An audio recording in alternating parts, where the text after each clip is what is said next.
Dear student, आज हम लोग ग्लैंड के बारे में अध्ययन करेंगे। ठीक है, ग्लैंड। ग्लैंड क्या है? एक ग्रंथि, जिसका हिंदी नाम क्या होता है? ग्रंथि। क्या होता है? ग्रंथि। लिखिए, हेडिंग दीजिए। ग्रंथि क्या होता है? एक छोटा थैला होता है। होता क्या है? एक छोटा थैला होता है, पोच होता है, पोच। एक थैलानुमा रचना होता है, ठीक है, जिसमें या तो एंजाइम या फिर हार्मोन भरा रहता है। एक थैला होता है जिसका रोल हमारे शरीर में बहुत ज्यादा होता है। ठीक है, तो क्या होता है? एक थैलानुमा रचना है। एंजाइम कहां पे रहता है? एक थैला में। हार्मोन कहां रहता है? एक छोटा सा पोच, एक थैला में। ठीक है, अब मां की सोचो कि मां के ब्रेस्ट से, स्तन से दूध निकलता है, पिता के स्तन से नहीं निकलता है। क्या कारण है? मां के स्तन में क्या पोच है, ठीक है, छोटा छोटा थैला है जहां पे दुग्ध ग्रंथि करते हैं। ठीक है, वहां पे मिल्क जमा होता है। ठीक है, तो क्या एक थैलीनुमा रचना होता है। या तो उसमें एंजाइम रहेगा या फिर हार्मोन रहेगा। ठीक है, तो क्या है? लिखिए, ग्रंथि एक थैलीनुमा रचना होती है जिसमें हार्मोन और एंजाइम भरे रहते हैं। क्या रहता है उसमें? हार्मोन या एंजाइम भरा रहता है। सॉरी। ठीक है,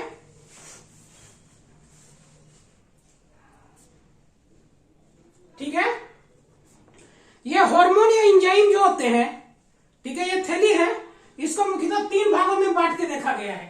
ग्लैंड को 3 भागों में बांट के देखा गया है। पहला क्या है? एक्सोक्राइन ग्लैंड, बहिर्स्रावी ग्रंथि। लिखिए, बहिर्स्रावी ग्रंथि। दूसरा लिखिए इंडोक्राइन ग्लैंड, इंडोक्राइन ग्लैंड, अंतरस्रावी ग्रंथि, और मिक्स्ड ग्लैंड। ठीक है, बहिर्स्रावी और अंतरस्रावी मिश्रित ग्रंथि। ठीक है, ठीक। अब मिश्रित ग्लैंड पहले देख लेते हैं। हमारे शरीर में पेंक्रियाज होता है। क्या होता है? पेंक्रियाज होता है। लिखिए, मिश्रित ग्रंथि में पहले लिखिए, मिश्रित ग्रंथि में हमारे शरीर में पेंक्रियाज है, वो मिश्रित ग्रंथि का उदाहरण है।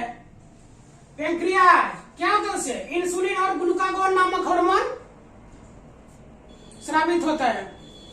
लिखिए, पेंक्रियाज, पेंक्रियाज। लिखिए, पेंक्रियाज में insulin, glucagon, pepsin, renin, pepsin, ये सब एंजाइम होता है। ठीक है, लाइपेज, ये सब होता है। ठीक है, तो पेंक्रियाज क्या है? मिश्रित ग्रंथि है। ठीक, इसको डिटेल में पढ़ाएंगे। अभी इसमें क्या होता है? क्या होता है? हार्मोन और एंजाइम दोनों होता है। ठीक है, अब एक्सोक्राइन ग्लैंड। एक्सोक्राइन ग्लैंड क्या हुआ? एक्सो माने बाहर, ठीक है, बहिर्स्रावी ग्रंथि। एक होता है अंतःस्रावी ग्रंथि, दूसरा होता है बहिर्स्रावी ग्रंथि। तो अंतःस्रावी ग्रंथि में क्या होता है? अंतःस्रावी ग्रंथि एक डक्ट के माध्यम से, एक नली होता है, पतला सा नली ऐसे होता है। ठीक है, यहां तो बहुत बड़ा बना दिया। एक नली के माध्यम से, ठीक है, इसको डक्ट करते हैं। एक नली के माध्यम से क्या होता है? वो बाहर निकलता है। तो एक्सोक्राइन ग्लैंड में क्या होता है? ऑल एंजाइम होते हैं। लिखिए, एक बहिर्स्रावी ग्रंथि में सारे क्या होते हैं? एंजाइम होते हैं। ठीक है, पहला है। और यह डक्ट में बहता है, एक नली के माध्यम से बहता है। ठीक है, एक नली के माध्यम से बहता है, डक्ट के माध्यम से बहता है। और एंडोक्राइन ग्लैंड में क्या होगा? इससे क्या निकलता है? हार्मोन निकलता है। ठीक है, जो कि डक्टलेस होता है। क्या होता है? डक्टलेस। कोई जरूरी नहीं, इसके लिए पाइप कोई जरूरी नहीं है, छोटी पतली नली जरूरी नहीं है, डक्टलेस होता है। यह हमारे शरीर में एंडोक्राइन ग्लैंड जो है हमारे शरीर में, इससे जो हार्मोन निकलता है, तो हार्मोन कैसे बहाव होगा शरीर में, कैसे फैलेगा शरीर में? ठीक है, तो इसके लिए क्या? ब्लड और प्लाज्मा के माध्यम से। किसके माध्यम से? Through the blood and plasma. ठीक है, पूरा शरीर में फैलने का काम करता है हार्मोन। ठीक, तो इंडोक्राइन ग्लैंड से क्या होता है, हार्मोन निकलता है। इसमें डक्टलेस होता है, कोई नली नहीं होता है, और होता है प्लाज्मा और ब्लड के माध्यम से शरीर में फैलता है। ठीक, दूसरा है कि इंडोक्राइन ग्लैंड, ये हो गया पहला। एक्सोक्राइन ग्लैंड, ये बहिर्स्रावी ग्रंथि है, बाहर निकलना, यानी कि कुछ पदार्थ शरीर के अंदर, कुछ पदार्थ क्या होता है, बाहर निकलता है। ठीक है, उसको एक्सोक्राइन, एक डक्ट के माध्यम से, ऐसा नहीं कि जहां मन तहां से निकल जाता है, उसका एक स्थान निश्चित है, उसी माध्यम से वो क्या होता है, शरीर से बाहर निकलता है, उसको बहिर्स्रावी ग्रंथि कहते हैं। और ये क्या है, ये ब्लड के बिना यानी डक्ट के थ्रू चलता है। ठीक है, ठीक है। और इंजाइम, इसमें क्या होता है, बहिर्स्रावी ग्रंथि में इंजाइम निकलता है। ठीक, और इंजाइम क्या होते हैं, ऑल इंजाइम आर प्रोटीन, सभी इंजाइम क्या होते हैं, प्रोटीन होते हैं। All enzyme are protein.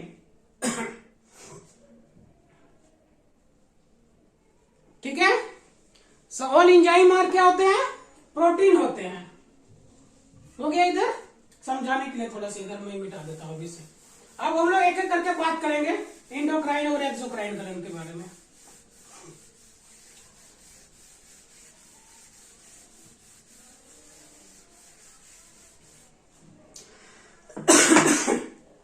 अब देखिए, हम लोग खाना खाते हैं, सबसे पहले मुंह का बात करते हैं।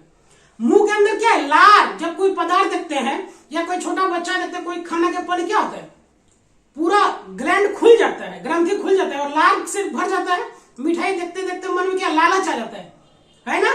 कुछ बच्चों को देखिए कि इमली, गर्ल्स लोगों को देखिए कि इमली देखने के पहले बस मुंह से लार, बहुत तो इतना हो जाता है, इतना लार से लबालब भर जाता है कि मांग भी लेते कि हमको इमली दे दो। कुछ खट्टे पदार्थ, तीखा पदार्थ, मसाले वाला पदार्थ देख के किसी को रहा नहीं जाता, क्या हम भी टेस्ट कर सकते हैं, ऐसे भी लोग होते हैं।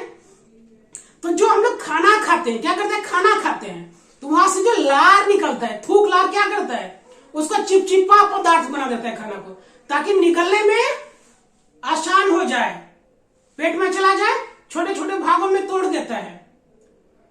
ठीक है, भोजन चबाते हैं, छोटे छोटे बातों में लार से सना जाता है, पूरा थूक लार से, और गटकते तब ना, कि ऐसे डायरेक्ट नहीं ना, रोटी खाया डक से पार कर दिए बैला जैसे, वैसे नहीं करते हैं ना, बिल्कुल चबाते हैं। तो पहला क्या है, लार ग्रंथि। ठीक है, लार ग्रंथि, इसमें क्या पाचक इंजाइम होता है जिसे एमाइलेज कहते हैं। लिखिए लार ग्रंथि में, लिखिए लार में एमाइलेज पाया जाता है, लार में एमाइलेज पाया जाता है। एमाइलेज क्या है, एक इंजाइम है। एमाइलेज बोलो या टाइलिन बोलो, एमाइलेज बोलो या टाइलिन बोलो। ठीक है, लार में पाया जाता है। ठीक, कई बार एग्जाम में पूछा गया है, लार में एमाइलेज या टाइलिन। दूसरा देखो अश्रु ग्रंथि, आंख से देखो कि आंसू निकलता है, वह डक्ट के माध्यम, आंख के नीचे यहाँ कोना में देखिए एक छोटा सा, यहाँ पे देखिएगा, ऐसे निकाल के देखिएगा तो एक छोटा सा देखिए सुई का छोटा सा बार के जैसे धागा जैसे है, देखिए थोड़ा सा छेद है, देखिएगा, इतना देखें या नहीं देखे है ना। तो वो क्या है, अश्रु ग्रंथि है। कीचड़ उससे क्या निकलता है, कीचड़ कीची, सवेरे आंख में सो तो देखोगे जम जाता है ना, ऐसे ऐसे करके साफ करते हैं सवेरे। और बहुत होता है कि थोड़ा पढ़ा लिखा माँ बाप होता है, जागरूक माँ बाप होते हैं, मुंह कान धो के बच्चा को भेजते हैं।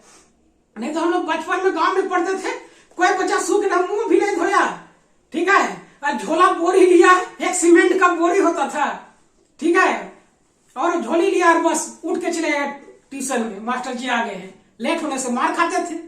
तो बोरी लेके मुंह कान में कीचड़, ऐसे किसी का लार पहुंच जाता है ऐसे, ठीक है, तो लार ग्रंथि इधर निकल जाता है। ठीक है, ज्यादा एक्सेसिव शराब होता है और वो कर क्या कीचड़, वो हो जाता है। तो क्या है, अश्रु ग्रंथि। अश्रु ग्रंथि देखिए, ठीक है, तो ये क्या है, अश्रु ग्रंथि में क्या होता है, लेक्राइमल ग्लैंड। क्या है अश्रु में, अश्रु ग्रंथि का नाम क्या है, लेक्राइमल ग्लैंड। लिखिए अश्रु ग्रंथि का नाम लेक्राइमल ग्लैंड है। ठीक है, ये ऊपरी वाला भाग, आंख के ऊपरी वाले भाग से आंसू निकलता है। ठीक है, लेक्राइमल, लिखिए लेक्राइमल ग्लैंड। ठीक है, अश्रु किससे स्रावित होता है, लेक्राइमल ग्लैंड से। ठीक है, इसमें लाइसोसोम पाया जाता है। ठीक है, अश्रु में इतना होता है कि बैक्टीरिया वैक्टीरिया को मार सकता है आंसू। ठीक है, तो लाइसोसोम पाया जाता है। लाइसोसोम को आत्महत्या की थैली कहते हैं। तो लाइसोसोम पाए जाने के कारण क्या होता है, ऊपरी भाग से ये निकलता है। ठीक है, अब किसी को देखिएगा जब रोता है तो वो कहां पे, ये अश्रु कहां, पंक्टम में स्टोर होता है। आंख में एक जगह होता है, उसका नाम क्या था, पंक्टम। लिखिए, अश्रु पंक्टम में स्टोर होता है। लिखिए, एक्सोक्राइन ग्लैंड है, एंजाइम होता है। ठीक है, आंख में स्टोरेज क्या होता है, एक देखेगा छोटा सा यहाँ पर पार्ट है, वहां पे होता है मांसनुमा। और देखेगा जब आदमी रोता है ना, तो देखेगा नाक भी बहने लगता है उसका, है ना। छोटे बच्चे को मारे रोएगा है करके देखे नाक भी भरभरा के बह जाए, गंगा जमुना की धारा। ठीक है, गंगा जमुना नहीं कहेंगे, सड़े जो है उसके अंदर में। अब कोई बच्चा देखिए थोड़ा सा बोलिए, ठस से जरा सा डांटिए तो देखिए पे होने का क्या कारण है, ज्यादा उसके ग्लैंड में क्या है, ज्यादा आंसू है। और कोई इंसान रोते रोते देखो आपका आंसू भी सूख जाता है। ठीक है ना, तो ये क्या होता है, इसलिए देखते हैं कि किसी का रोते रोते ना आंख से नाक बस ऐसे स्टार्ट हो जाता है। कारण यही है। ठीक है, वो क्या है, ग्लैंड से स्रावित है। ठीक, और आंख की में देखिए कीचड़ एक कोना वाला भाग में, आंख के कोना वाला भाग में देखिए छोटा सा दाना की तरह है, पुतली है, उसके बीच में इधर एकदम कोना जो आंख, दोनों आंखों के बीच में है।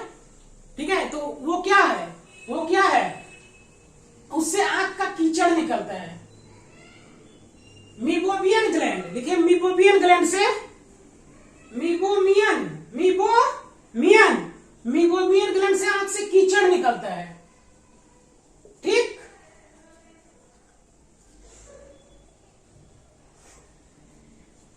थर्ड देखिए श्वेत ग्रंथि, स्वीट ग्लैंड, SWEAT नहीं लिखना है, SWEAT, स्वेट ग्लैंड। इसमें नमक पाया जाता है। पसीना देखिए शरीर से निकलता है। ठीक है, तो जहां जहां पर रोमकूप है, देखिए गर्मी के समय में या कोई दौड़ के आया या ऐसे है, तो देखिए थोड़ा पानी जमा हो जाता है। सोचिए ये हाथ है, ये हेयर है, तो हर एक पर देखिए ये छेद होता है। इससे हर जगह पसीना नहीं निकलता है, जो छिद्र है उसके डक्ट के माध्यम से आता है। ठीक है, तो उसको क्या कहते हैं, श्वेत ग्रंथि। हाथ में ऐसे बड़ा होता है ना, ठीक है, तो उससे क्या, श्वेत ग्रंथि, उसी को कहते हैं श्वेत ग्रंथि। लिखिए, श्वेत ग्रंथि। इसमें क्या है, नमक का मात्रा होता है। ठीक है, इसलिए गर्मी के दिन में जब हम लोग कपड़ा पहनते हैं, ज्यादा पसीना आ जाता है, तो देखो कि कपड़ा में नमक दिखने लगता है। ठीक है, कपड़ा में नमक हो जाता है। तो श्वेत ग्रंथि क्या होता है, इसमें साल्ट निकलता है, नमक निकल जाता है शरीर में, वो क्या होता है, नमक दिखने लगता है। कोई कपड़ा में दिखे या नहीं दिखे, यदि काला कपड़ा पहन लिए तो उसमें तो सफेद झलझला के दिखने लगता है, ब्लैक एंड व्हाइट। ठीक है, अब देखो ये हो गया स्किन से। अब हमारे कान में जो गंदगी जम जाता है, देखिए कि निकालते हैं। ठीक है, यह पंख आता है, पंख से देखना जैसे किटकिट आता है, बड़ा खजुआता है ना वहां पे, तो वैक्स ग्लैंड, वैक्स निकलता है, गंदगी निकलता है वहां से। तो लिखिए कान, ईयर, वैक्स ग्लैंड। कान में कौन होता है, सेरोमीन ग्रंथि। कान में सेरोमीन ग्रंथि होता है, इसलिए जो ज्यादा खजुआता है ना उसको और खजुआने लगता है। क्या करता है, वैक्स को, मोम को जो हमारे कान से निकलता है उसको क्या करते हैं, साफ करते हैं। अब पढ़ने वाला लड़का तो नहीं होता है, तो कुछ क्या होता है, हम लोगों के साथ कलम खोल लेता था और कान में भरता था। ठीक है, और रुई नहीं होता तो क्या था, कपड़ा भिंगा के, कपड़ा छोटा सा फटा हुआ गंजी होता था जो पहनते थे, बनियान, उसका एक कोना तोड़ के और मार के रगड़ रहा है, साफ कर रहा है। ठीक है, तो समय समय पर साफ करना चाहिए, बहुत ज्यादा नहीं, ज्यादा करिएगा तो फिर ज्यादा वैक्स जम जाएगा। तो क्या सेरोमिन ग्रंथि क्या हो जाता है, ज्यादा एक्टिवेट हो जाता है तो ज्यादा निकलता है। ठीक है, तो वो क्या एक माध्यम से ही निकलता है, हर जगह नहीं निकलता है। अब मुंह से निकलता है, नहीं निकलता है ना गंदगी, आंख से कीचड़ निकलता है, कीची जिसको कहते हैं। अब देखिए जठर ग्रंथि, देखिए जठर ग्रंथि क्या है, ये सब सारा इंडोक्राइन एक्सोक्राइन ग्लैंड के बारे में बात हम लोग करते हैं। जठर ग्रंथि पाचन ग्रंथि है, ठीक है, कहते पाचक रस, पाचन ग्रंथि से जठर ग्रंथि इसको कहते हैं। कहीं भूख मंदा हो गया है, जठराग्नि काम नहीं कर रहा है, डॉक्टर कहते हैं ना, तो कहते हैं इंजाइम दे देते हैं वहां पर, जैसे रेनिन, पेप्सिन। रेनिन क्या करता है? दूध को पचाने वाला इंजाइम का नाम रेनिन है। दूध को पचाने का काम रेनिन इंजाइम करता है। अब प्रोटीन, प्रोटीन को पचाने का काम कौन करता है? डाइजेशन में पढ़ाएंगे डिटेल में, अभी लिख लीजिए। प्रोटीन को पचाने का काम पेप्सिन, ठीक है, प्रोटीन को पचाने का काम पेप्सिन।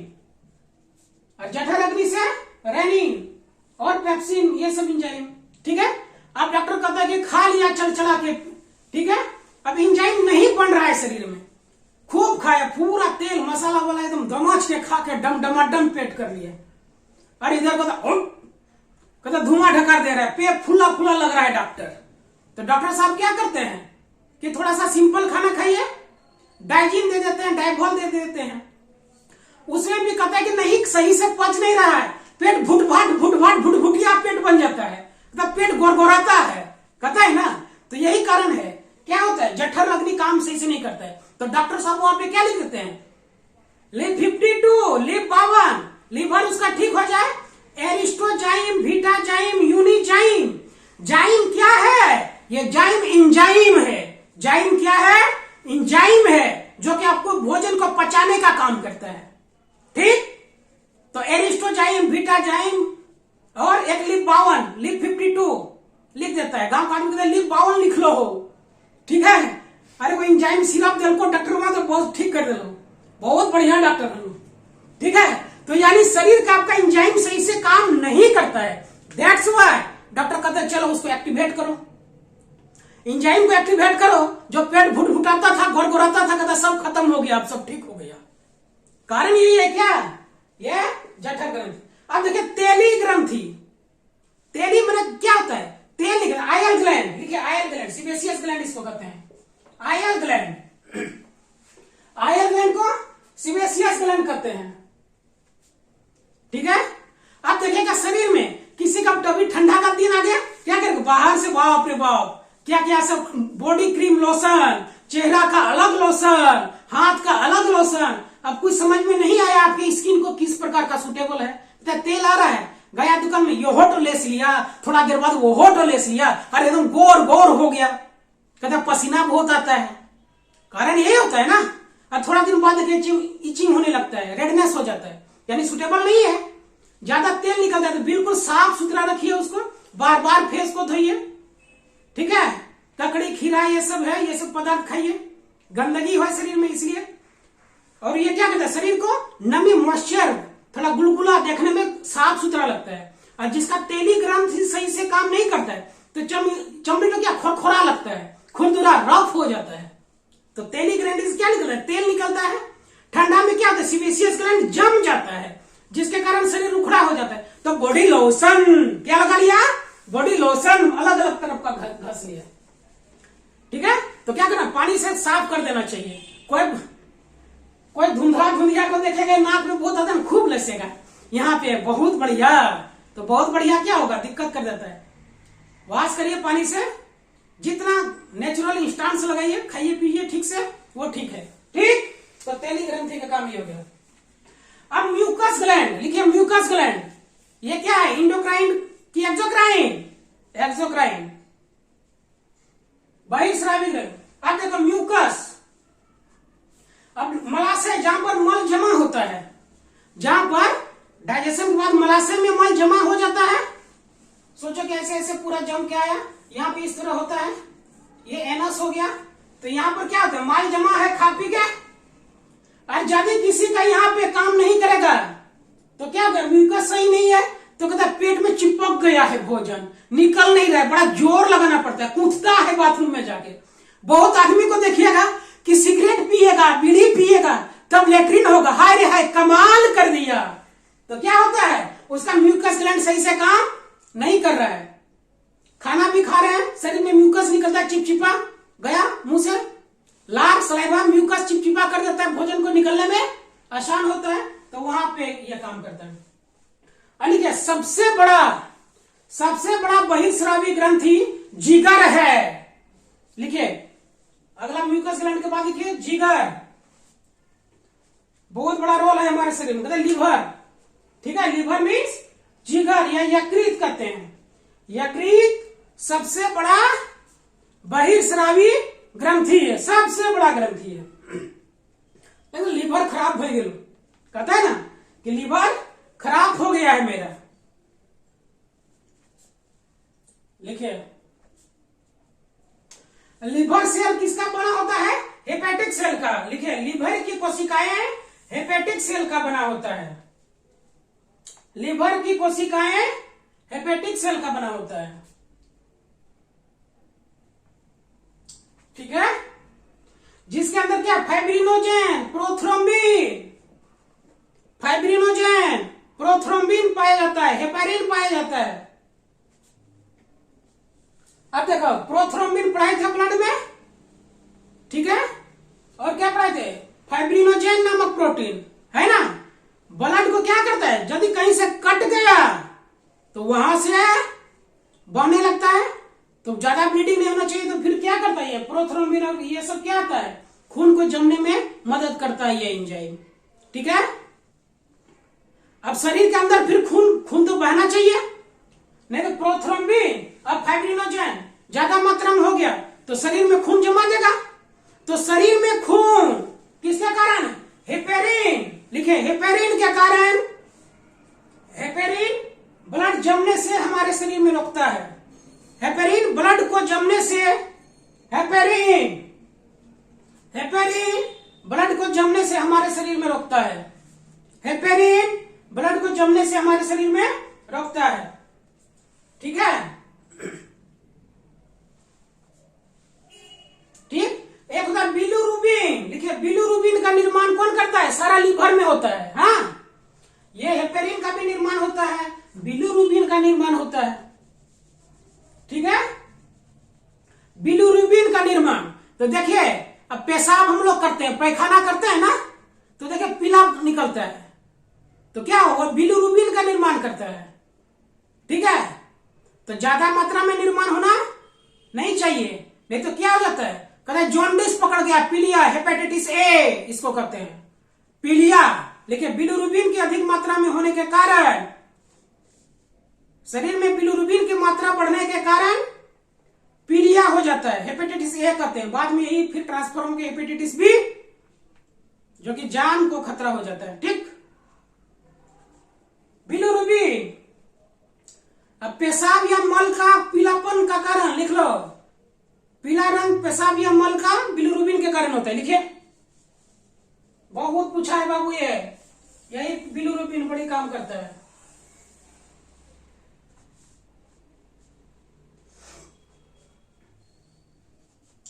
ठीक है। यूरिया को, ब्लड यूरिया को कंट्रोल करने का काम लीवर करता है,